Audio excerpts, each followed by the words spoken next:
அஸ்ஸலாமு அலைக்கும் வரஹ்மத்துல்லாஹி வபரகாத்துஹு. நம்ம இப்போ 7வது வகுப்பில் இருக்கோம். 6வது வகுப்பில் இறுதியாக நம்ம என்ன பார்த்தோம்னா, இப்ராஹிம் நபி அவங்க பிரார்த்தனை செஞ்சாங்க. அந்த 2 வசனங்களுக்கு இடையில் அந்த பிரார்த்தனையில் என்ன வித்தியாசம் அப்படிங்கிறத நம்ம 7வது வகுப்பில் பார்க்கலாம் அப்படின்னு சொல்லியிருந்தோம். அது 7வது வகுப்பாக இப்போ பார்ப்போம் இன்ஷா அல்லாஹ். 2ல் 126வது வசனத்தில் இப்ராஹிம் நபி என்ன கேட்குறாங்கன்னா, இறைவா, இவ்வூரை பாதுகாப்பு மையமாக ஆக்குவாயாக. இவ்வூரில் அல்லாஹுவையும் இறுதி நாளையும் நம்பியோருக்கு கனிகளை வழங்குவாயாகன்னு சொல்லி துவா செய்கிறாங்க. இது எப்போ துவா செய்கிறாங்கன்னா, இப்ராஹிம் நபி அவங்க மனைவியும் பிள்ளையையும் எந்த ஒரு ஊரும் இல்லாமல் பொட்டல் காடாக இருக்கக்கூடிய ஒரு பாலைவனத்தில் கொண்டு போய் விட்டுட்டு வரப்போகும்போது எங்கே விட்டாங்களோ அந்த இடத்த ஒரு ஊராக உருவாக்கித்தா, அதை பாதுகாப்பு மையமாக ஆக்கித்தா அப்படின்னும், அங்கே நிறைய கனிகளை கொடு அப்படின்னு சொல்லி அவங்களோட சந்ததிக்காக அங்கே துவா செஞ்சுட்டு வராங்க. பிறகு என்னென்னா 14வது அத்தியாயம் 35வது வசனத்தில் என்ன செய்கிறாங்கன்னா, எங்கே கொண்டு போய் விட்டுட்டு வந்தாங்களோ அங்கே ஒரு ஊர் உருவாகிடுச்சு. அந்த ஊரை அபயமளிப்பதாக ஆக்கி கொடு அப்படின்னு சொல்லி இந்த வசனத்தில் துவா செய்கிறாங்க. இதில் என்னென்னா, இறைவா, இவ்வூரை அபயமளிப்பதாக ஆக்குவாயாக அப்படின்னு பலத, அதாவது உருவான ஊரை அபயமளிப்பதாக ஆக்கித்தா அப்படின்னு சொல்லி இப்ராஹிம் நபி பிரார்த்தனை செய்கிறாங்க. இது ரெண்டுக்கும் ரொம்ப சின்ன வித்தியாசம்தான். அதில் பலத, இதில் பலதன் அப்படின்னு வந்திருக்கு. பலதன் ஊரை உருவாக்கி கொடு அப்படின்னு கேட்குறாங்க. பலதில் உருவான ஊரை அபயமளிப்பதாக ஆக்கித்தா அப்படின்னு சொல்லி சொல்கிறாங்க. இரண்டுக்கும் சிறிய வித்தியாசம்தான். ஆனால்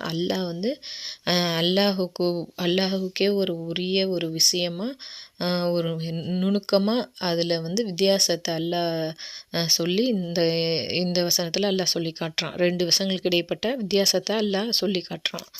மேலும் இந்த குர்ஆனை நம்ம ஆராய்ச்சி பண்ணி பார்க்க போகும்போது, சிந்திக்க போகும்போது, இதில் ஏராளமான அறிவுபூர்வமான சிந்தனையில் செயல்படுத்தக்கூடிய விஷயங்கள் நமக்கு கிடைக்குது. இது அல்லாஹுடைய வார்த்தை தான். இது மனிதரால் எழுதக்கூடிய வார்த்தை கிடையாது, மனிதனால் உருவாக்கக்கூடிய வார்த்தை கிடையாது அப்படிங்கிறதுக்கு அதிகமான சான்றுகள் இந்த குர்ஆனில் இருக்குது. ஏன்னா இது அல்லாஹுவால் மட்டும்தான் இந்த மாதிரி நுணுக்கமாகவும் அறிவு சார்ந்து சிந்திக்கக்கூடிய வசனங்களை இறக்க முடியும். மேலும் ஒரு மனிதர் எவ்வளோதான் அவனோட அறிவை கொண்டு ஆராய்ச்சி செஞ்சு பார்த்து பல காலம் ஆராய்ச்சி செஞ்சாலும் அவர்னால் எந்த ஒரு தவறுமே இல்லாத ஒரு நூலை எழுதவே முடியாது. ஏன்னா அவர் மனிதன்கிற அடிப்படையில் தவறுகள் வர்றது இயல்பு தான். ஆனால் இந்த குர்ஆனில் நம்ம எந்த தவறையும் காண முடியாது. எந்த ஒரு விஷயங்களாக இருந்தாலும், அரசியலாக இருக்கட்டும், அறிவியலாக இருக்கட்டும், விஞ்ஞானமாக இருக்கட்டும், தத்துவமாக இருக்கட்டும், நமக்கு தேவைப்படக்கூடிய அனைத்து விஷயங்களும் இந்த குர்ஆனில் அல்லாஹ் அமைச்சு கொடுத்துருக்கான். இந்த குர்ஆனை நம்ம சிந்திச்சு பார்க்க போகும்போது, இது ஒவ்வொரு விஷயங்களையும் நுணுக்கத்தையும் நம்ம சிந்திக்க போகும்போது, இது அல்லாஹுவோடைய வார்த்தை தான் அப்படிங்கிறது நமக்கு தெளிவாக விளங்கக்கூடியதாக இருக்குது. அதே மாதிரி அல்லாஹ் திருக்குர்ஆனில் பல வசனங்களை சிந்திக்கக்கூடிய வசனங்களாகவும், இதில் சான்றுகள் இருக்குது, இதை பற்றி நீங்கள் சிந்திங்க அப்படின்னு சொல்லி பல வசனங்கள் அல்லாஹ் இறக்கியிருக்கான். அதில் சூரத்துல் நஹ்லில் 68, 69வது அத்தியாயத்தில் அல்லாஹ் தேனீக்களை பற்றி சொல்லி காட்டுறான். என்னென்னா, வஅவ்ஹா ரப்புக இன்னல் நஹ்லி அனித்தஹதி மின் ஜிப்பாலி புயூதி வ மினல் ஷஜரி வ மிம்மா யஹ்ரிஜூன் சும்ம குலி மின் குல்லி சமராத்தி ஃபஸ்லூஹி சுப்ல ரப்பிக துலூலன் யஹ்ரிஜ் மின் புத்னிதிஹா ஷிராபுன் முஹ்தலிஃபூன் அல்வானுஹு ஃபீஹி ஷிஃபாவுன் லின்னாஸ் இன்னி ஃபி தாலிக ல ஆயாத்தி லி கௌமின் யதஃபக்கரூன் அப்படின்னு அல்லாஹ் சொல்லி, அதில் அல்லாஹ் தேனீக்களை பற்றி சொல்கிறான். மலைகளிலும் மரங்களிலும் மனிதர்கள் கட்டுபவற்றிலும் கூடுகளை நீ அமைத்துக்கொள். பின்னர் ஒவ்வொரு கனிகளிலிருந்தும் சாப்பிடு. உமது இறைவனின் பாதையில் எளிதாக செல். என்று உமது இறைவன் தேனீக்களுக்கு அறிவித்தான். அதன் வயிறுகளிலிருந்து மாறுபட்ட நிறங்களுடைய பானம் வெளிப்படுகிறது. அதில் மனிதர்களுக்கு நோய் நிவாரணம் உள்ளது. சிந்திக்கின்ற சமுதாயத்திற்கு இதில் பல சான்றுகள் உள்ளது அப்படின்னு சொல்லி எல்லாம் சொல்லி காட்டுறான். இதில் மேலே என்னென்னா தேனீக்களுக்கு எல்லாம் கட்டளையிடுறான். மரங்கள்லேயும் மலைகள்லேயும் மனுஷங்க கட்டக்கூடிய வீடுகள்லேருந்து நீ கூடுகளை அமைச்சிக்கோ, அப்போ கனிகள்லேருந்து நீ சாப்பிட்டுக்கோ, நான் சொல்லக்கூடிய பாதையில் நீ சென்றுக்கோ அப்படின்னு சொல்லி அல்லாஹ் தேனீக்களுக்கு கட்டளையிடுறான். அது மட்டும் இல்லாமல் மேலும் அல்லாஹ் சொல்லி காட்டுறான், அந்த தேனீக்கள்லேருந்து கிடைக்கக்கூடிய தேனியில் அதனோட வயிற்றுலேருந்து ஒரு பானம் வெளிப்படுது, அதுதான் தேன். அந்த தேனை மனிதர்களுக்கு எல்லாம் சொல்கிறான். இல்லை மனிதர்களுக்கு நோய் நிவாரணம் இருக்குது அப்படின்னு சொல்லிட்டு மேலும் சிந்திக்கின்ற சமுதாயத்துக்கு இது தக்க சான்றுகள் இருக்குதுன்னு எல்லாம் சொல்லி காட்டுறான்.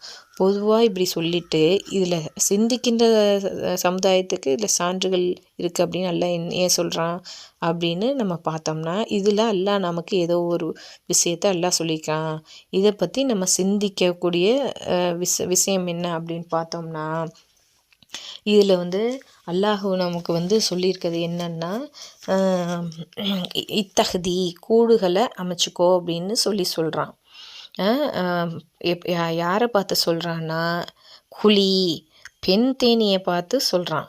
அப்போ பொதுவாக நம்ம பார்த்தோம்னா, தமிழில் இலக்கணத்தை பார்த்தோம்னா ஆணையோ ஒரு பெண்ணையோ குறிக்கும்போது அவன் அவள் அப்படின்னு சொல்லி தனித்தனியாக பிரிக்க முடியும். அதே மாதிரி அரபியில் ஆண் பெண் அப்படின்னு சொல்லி நம்ம பிரித்து பார்க்குற மாதிரி அல்லாஹ் வார்த்தைகளை அல்லாஹ் போடுவான். அதில் இங்கே என்னென்னா ஆணை குறிக்குதா பெண்ணை குறிக்குதான்னு பார்த்தா, கூடுகளை அமைத்துக்கொள் இத்தகுதி அப்படின்னு சொல்லிட்டு யாருக்கு சொல்கிறான்னா, குழி அப்படின்னு பெண்ணை பார்த்து சொல்கிறான். இத்தகது அப்படின்னு சொல்லியிருந்தா அது ஆணை குறிச்சிருக்கும். அதே மாதிரி குல் அப்படின்னு சொல்லியிருந்தா இத்தகதி கூடுகளை அமைச்சுக்கொள், யாரை கூடுகளை அமைச்சுக்கோ, குல் அப்படின்னு சொல்லியிருந்தா ஆணை குறித்து சொல்லியிருக்கோம். ஆனால் இங்கே அப்படி சொல்லாமல் யாரை அல்லாஹ் சொல்லியிருக்கான்னா, பெண் தேனியை பார்த்து குழி இத்தகதி அப்படின்னு சொல்லியிருக்கான். இத்தகுதுன்னு சொல்லாமல் இத்தகதி அப்படின்னு பெண் தேனியை பார்த்து சொல்லியிருக்கான். மேலும் அல்லாஹ் சொல்கிறான் அடுத்த வசனத்தில், அல்லாஹ் என்ன சொல்கிறான், பெண் தேனியை பார்த்து தான் நீ கூடுகளை அமைச்சிக்கோ, நீ அந்த வீடுகளை கட்டிக்கோ, கூடுகளை அமைச்சிக்கோன்னு சொல்கிறான். மேலும் அல்லாஹ் யாருக்கு ஒரு கட்டளையை பிறப்பிக்கிறான்னா, பெண்ணுக்கு தான் கட்டளை பிறப்பிக்கிறான். என்னென்னா ஃபுத்னத்திஹா, அதனுடைய வயிற்றிலிருந்து ஒரு பானம் வெளிப்படுது. அப்போ அந்த பெண் தேனிக்கு தான் அல்லாஹ் அந்த பானத்தை வெளியிடக்கூடிய கட்டளையை போட்டிருக்கான். பொதுவாக நம்ம பார்த்தோம்னா குர்ஆனில் அதிகமாக சொல்லக்கூடிய சட்டங்கள்லாம் யாருக்கு இறங்கும்னா, ஆண்களுக்காக பொதுவாக ஆண்களை குறித்து ஆண்களுக்கு சொல்லக்கூடிய கட்டளைகளாக தான் நமக்கு இறங்கும். பெண்களை குறித்து தனியாக சொல்லக்கூடிய கட்டளைகள் கம்மி தான். ஆனால் அதிகமாக இறங்கக்கூடிய கட்டளைகள் ஆண்களை குறித்து தான் இறங்கும். அப்படி இருக்க போகும்போது உதாரணத்துக்கு பார்த்தோன்னா, வக்கீமுஸ்ஸலா தொழுகை நிலைநாட்டுங்கள், ஜக்காத்தை கொடுங்க, அந்த மாதிரி ஹஜ் செய்யுங்க, அந்த மாதிரி கட்டளைகள்லாம் சொல்லும் போது அல்லாஹ் அதிகமாக ஆண்களை குறித்து தான் சொல்கிறான். அப்போ ஆண்களை குறித்து சொல்ல போகும்போது அது அந்த கட்டளைகள் எல்லாமே யாருக்கு பொருந்தும்னா பெண்களுக்கும் பொருந்தும் அப்படிங்கிறது நமக்கு தெளிவாக தெரியக்கூடிய விஷயங்கள் தான். ஆனால் இங்கே இந்த வசனத்தில் நமக்கு என்ன அல்லாஹ் சான்று வச்சுருக்கான்னா, இது முழுக்க பெண் தேனியை குறித்து தான் அல்லாஹ் சொல்லியிருக்கான். இது பெண் தேனிக்கு சொல்லக்கூடிய கட்டளையை தான் அல்லாஹ் இங்கே இந்த வசனங்களில் அல்லாஹ் சொல்லியிருக்கான். இது எப்படி நமக்கு தெளிவாக தெரியுதுன்னா, அல்லாஹ் இது எப்படி தெரியுதுன்னா, 50 வருடங்களுக்கு சில ஆண்டுகளுக்கு 50 வருஷங்களுக்கு முன்பு செய்யக்கூடிய ஒரு ஆராய்ச்சியில் அல்லாஹ் இந்த வசனத்துலேருந்து நமக்கு சான்றுகள் என்னென்ன சொல்லியிருக்கானோ அது அந்த ஆராய்ச்சியில் அல்லாஹ் நமக்கு வெளிப்படுத்தியிருக்கான். எப்படின்னு பார்த்தோம்னா, யாருக்கு அந்த எந்த தேனீக்கு வீடுகளை கட்டி கொள்ளக்கூடிய தகுதி இருக்குன்னு பார்த்தா பெண் தேனீகளுக்கு தான் இருக்குது. எப்படி பார்த்தோம்னா அந்த தேனீக்கள் கட்டக்கூடிய கூடுகள் எல்லாமே மெழுகாலானதாக தான் இருக்குது. அந்த மெழுகு எந்த தேனியோட உடம்புலேருந்து கிடைக்கிது அப்படின்னு பார்த்தா பெண் தேனியோட உடம்பிலிருந்து தான், அதோட வயிற்றுலேருந்து தான் அது வெளிப்படுது. அதோட உடம்புலேருந்து தான் அது வெளிப்படுது. அப்போ அந்த வீடை கட்டக்கூடிய செயலை யாருக்கு எல்லாம் கொடுத்துருக்கான்னா அந்த பெண் தேனிக்கு தான் கொடுத்துருக்கான். அதே போல் மேலும் என்ன செஞ்சுருக்கான்னா உணவு எடுத்துகிட்டு வரக்கூடிய இதை யாருக்கு எடுத்து செல்லக்கூடிய இதை யாருக்கு அல்லாஹ் கொடுத்துருக்கான்னா அந்த பெண் தேனிக்கு தான் கொடுத்துருக்கான். அந்த ஆண் தேனிக்கு இந்த இதை கொடுக்கல. ஆண் தேனிக்கு அந்த நாக்கில் உள்ள அந்த கூடு இருக்குல்ல அது சின்னதாக இருக்குது. ஆனால் பெண் தேனிக்கு தான் அந்த கூடு பெருசாக இருக்குது. இப்போ உணவு எடுத்துகிட்டு செல்லக்கூடிய வேலைகளையும் எது பார்க்குது அப்படின்னா இந்த பெண் தேனியும் தான் பார்க்குது. ஆண் தேனி அந்த வேலையை செய்யலை. அதே மாதிரி அந்த கூட்டை பாதுகாக்கக்கூடிய வேலையை எந்த தேனி பார்க்குதுன்னா அதுவும் பெண் தேனி தான் பார்க்குது. ஆண் தேனிக்கு அந்த பாதுகாக்கக்கூடிய தன்மையை கூட அல்லாஹ் கொடுக்கலை. பெண் தேனி தான் அதோட வயிற்றில் ஒரு பை மாதிரி ஒரு பேஸ்கட் மாதிரி அல்லாஹ் ஒரு ஏற்பாட்டை செஞ்சு அதில் மகரந்த தூட்களை எடுத்துகிட்டு சேமித்து வைக்கக்கூடிய வேலைகளை அந்த பெண் தேனி பார்க்குது. ஆனால் இதில் அதிகபட்சமான வேலைகள் எல்லாமே அல்லாஹ் பெண் தேனிகளுக்கு தான் கொடுத்துருக்கான்னு இந்த ஆராய்ச்சி மூலமாக நம்ம அறிய முடியுது. அது மட்டும் இல்லாமல் பெண் தேனிக்கு இங்கே என்ன தான் வேலைன்னா எல்லா வேலைகளும் பெண் தேனி தான் பார்க்குது. ஆண் தேனிக்கு எந்த ஒரு வேலையுமே இல்லை. ஆண் தேனி என்ன வேலை செய்யுதுன்னா இனப்பெருக்கத்துக்கு உதவிட்டு அதுக்கப்புறம் அந்த ஆண் தேனி உயிரை விட்டுடுது, இறந்து போக செஞ்சிடுது. இல்லைன்னா அந்த ஆண் தேனி வேறு ஏதாவது ஒரு உயிரினத்துக்கு உணவாக ஆயிடுது.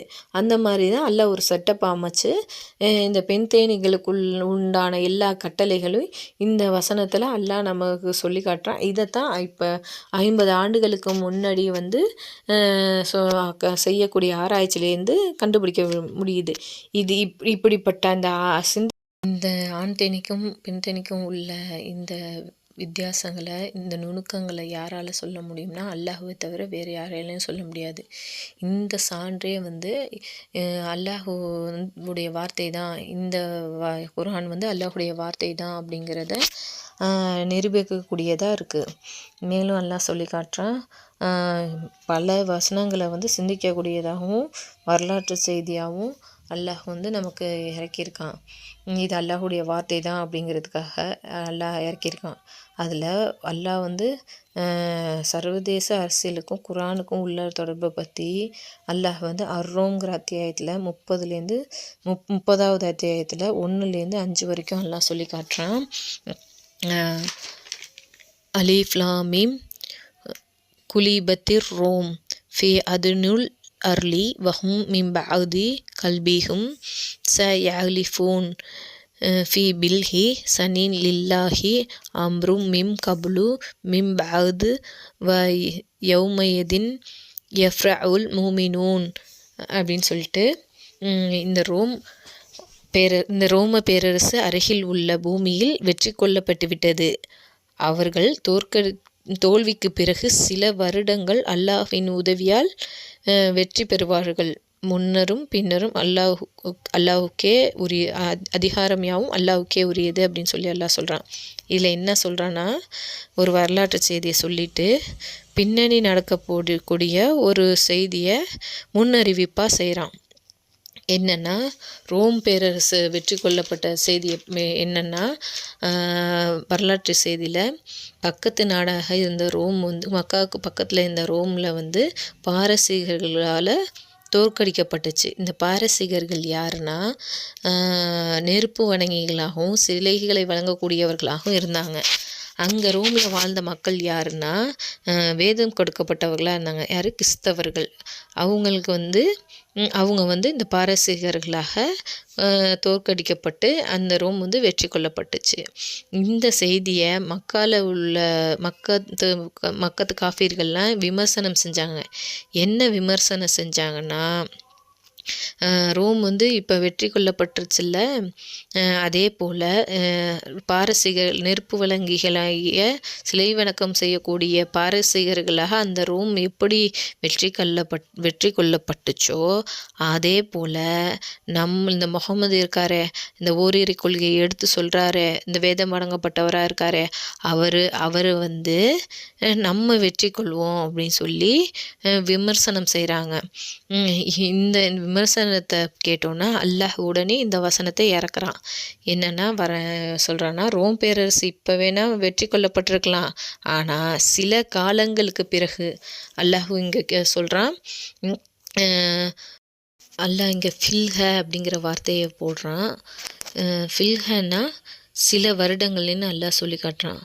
ஃபில்ஹங்கிறதுக்கு அர்த்தம் வந்து 10 வருடங்களுக்குள்ளே, அதாவது 9 இருக்கலாம், 8 இருக்கலாம், சில வருடங்களில் வந்து குறித்து இந்த பில்ஹ அப்படிங்கிற இதுக்கு வந்து அர்த்தம் வரும்.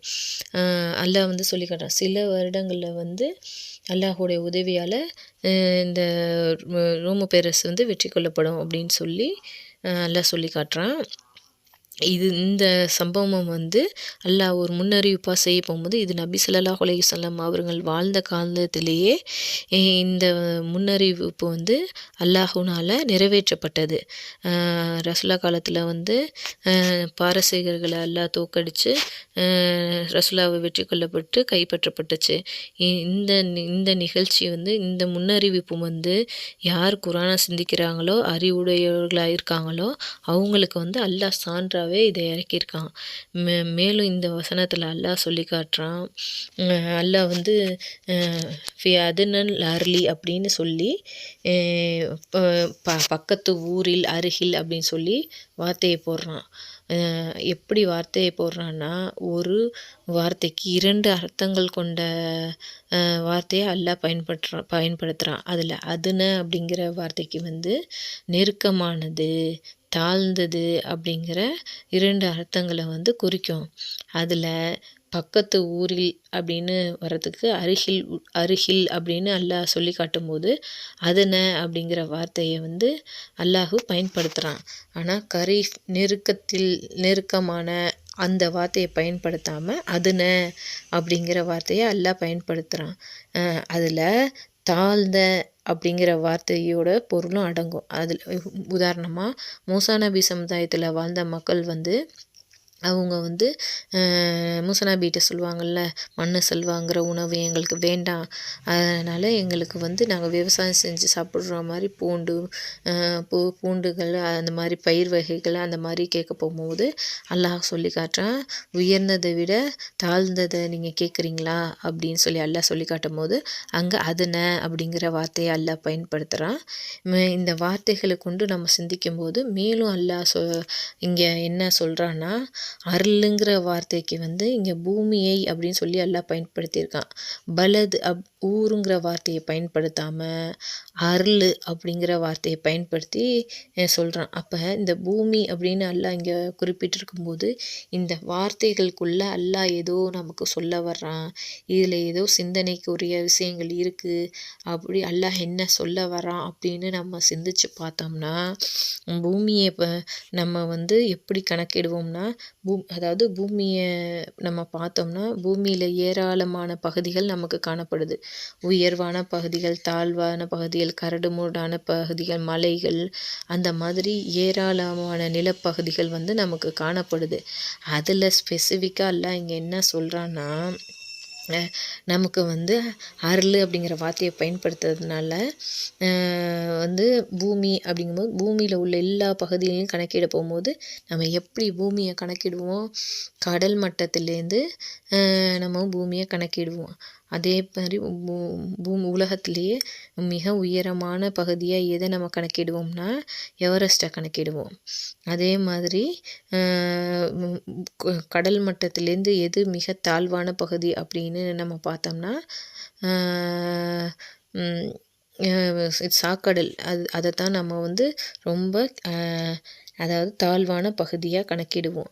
அப்போ இங்கே வந்து அல்லாஹ் வந்து இந்த அருள் அப்படிங்கிற வார்த்தையை இங்கே பயன்படுத்தும் போது இங்கே உள்ள ஊரை வந்து அல்லாஹ் என்ன சொல்லி காட்டுறான்னா தாழ்ந்த பகுதியை தான் அல்லாஹ் சொல்லி காட்டுறான்.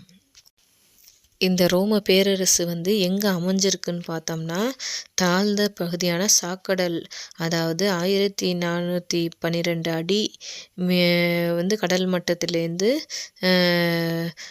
தாழ்ந்த பகுதியில் அமைஞ்சிருக்கு அப்படின்னு இங்கே வந்து நமக்கு வந்து அறியப்படும்.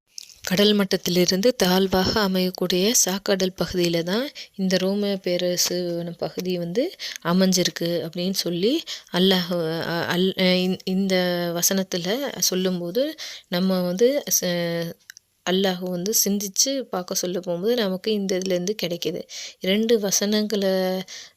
வார்த்தைகளை தரக்கூடிய அர்த்தத்தை உடைய வார்த்தைகளை அல்லாஹ் பயன்படுத்துறது வந்து இதில் ஏதோ ஒரு சிந்தனை இருக்குது, அதை நீங்கள் சிந்திங்க. இந்த மாதிரி வார்த்தைகளை அல்லாஹ்வை தவிர வேறு யாராலையும் பயன்படுத்த முடியாது.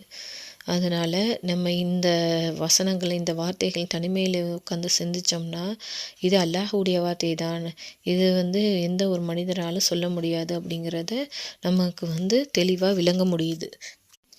இந்த மாதிரி உள்ள வசனங்களை நம்ம படிக்கும்போது அல்லாஹ்வால தவிர வேறு யாராலையும் இந்த மாதிரி சொல்ல முடியாது அப்படின்னு நம்ம சிந்திச்சோம்னா அவருடைய வார்த்தை தான் அப்படின்னு நம்ம தனிமையில் உட்காந்து சிந்திச்சோம்னா இந்த குரான் வந்து சொல்லக்கூடிய அனைத்து விஷயங்களையும் நுணுக்கங்களையும் அல்லாஹ் நமக்கு என்ன சொல்லியிருக்கான், இது வந்து நமக்கு என்ன அறிவை சொல்கிறது, இதில் என்ன சான்று இருக்குது அப்படின்னு தனிமையில் உட்காந்து சிந்திச்சு இது அல்லாஹுடைய வார்த்தைகள் தான், இதில் எந்த மாற்றமும் இல்லை, எந்த இட்டுக்கட்டலும் இல்லை அப்படின்னு சொல்லி சிந்திக்கும் போது அல்லாஹ் வந்து நமக்கு நேர்வழியை ஏற்படுத்துகிறான். இந்த குரான் படிக்க படிக்க அது நமக்கு வந்து நேர்வழியை காட்டக்கூடியதாக அமையுது. மேலும் யாரெல்லாம் வந்து இந்த குரானை வந்து நல்ல நோக்கத்தோடையும் நல்ல சிந்தனைகளோடையும் அணுகும்போது அது நமக்கு நல்ல நேர்வழியை காட்டக்கூடியதாக இருக்குது.